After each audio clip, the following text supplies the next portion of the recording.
All right, let's get straight to it. Today, we're doing a quick but essential briefing on a piece of your cybersecurity that's usually invisible but absolutely critical: the Cryptographic Bill of Materials, or CBOM.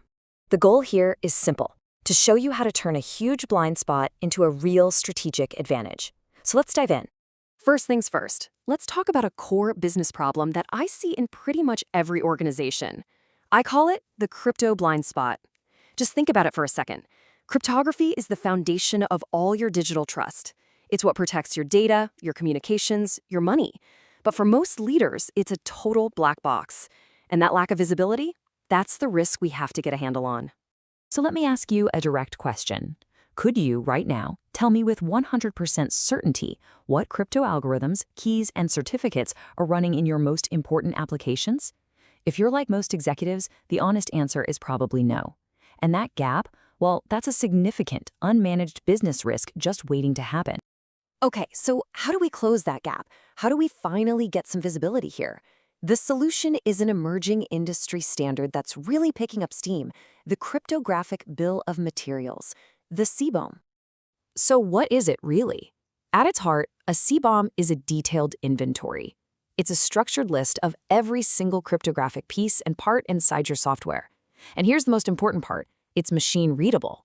That means it's not just some static report that sits in a folder. It's living, dynamic data you can automate and analyze. It makes your cryptography transparent and, for the first time ever, truly manageable. Honestly, the best way to think about a CBOM is like an ingredient list for your company's security.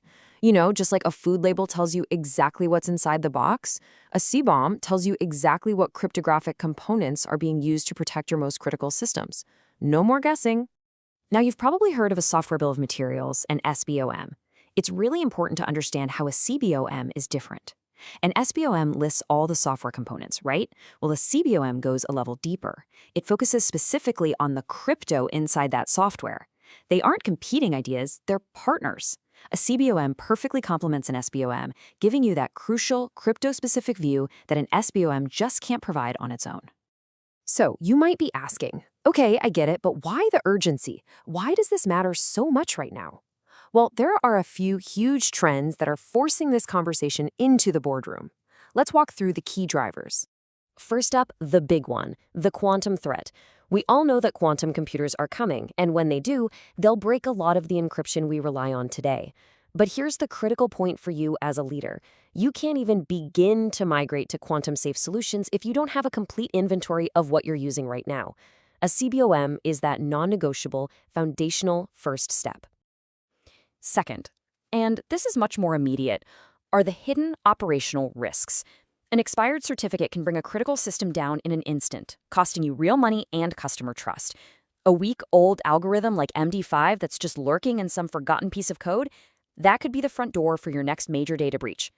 These are the silent killers that a CBLM is designed to find before they can do serious damage. Third, this is all about business agility. When the next big vulnerability is discovered, and we all know it's a matter of when, not if, how fast can your team respond? Without a CBOM, it's an all-hands-on-deck, frantic manual search that can take days or even weeks. With a CBOM, you can run a simple query and find every single affected application in minutes. That speed is a massive strategic advantage. And finally, there's compliance. Look, this is no longer just a good idea. The White House, the NSA, CISA, and major industry standards like PCI, they are all moving in the same direction, and they're starting to mandate these kinds of inventories. Getting ahead of this curve now puts you in a much, much stronger position. Okay, so what's actually in one of these things? Let's peel back the layers and look at the core components. This will help make the whole concept a lot more concrete. A good CBOM inventories a few key things. It tells you the specific algorithms being used, like AES-256. It lists the actual keys and certificates. It identifies the software libraries that are doing the work, like OpenSSL, and it shows you the protocols, like TLS 1.3. But maybe most importantly, it maps out how all these things are related, giving you that full connected picture. So let's make this really practical. A CBOM isn't just a static list. It captures lifecycle data. It can automatically flag, say, a critical server certificate that's about to expire next month. This lets your team get ahead of it before it causes a customer-facing outage.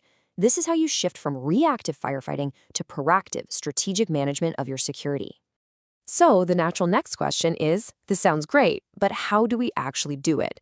The important thing to know from your perspective is that this is absolutely achievable, and for the most part, it can be automated. The path to getting a CBOM really boils down to three main steps. First, analysis tools scan all your software assets, your code, your binaries, everything. Second, and this is the key, you integrate that scanning right into your development pipeline, so CBOMs are generated automatically all the time. And third, you use that data to constantly monitor your security posture and, take action. And here's some really good news. The whole industry is rallying around an open standard for this called Cyclone DX.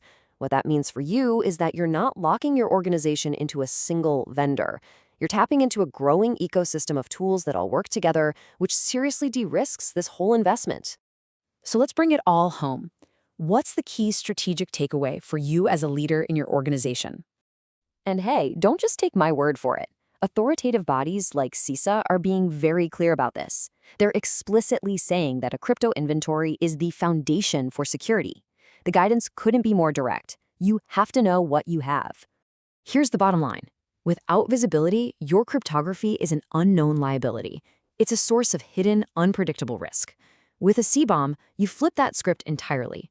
You transform it into a known, manageable, and strategic asset, something you can finally control and align with your business goals.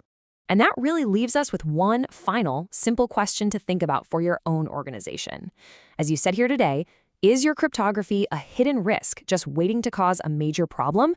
Or is it a managed asset that actually gives you a competitive edge? The choice and the path forward is becoming clearer every single day.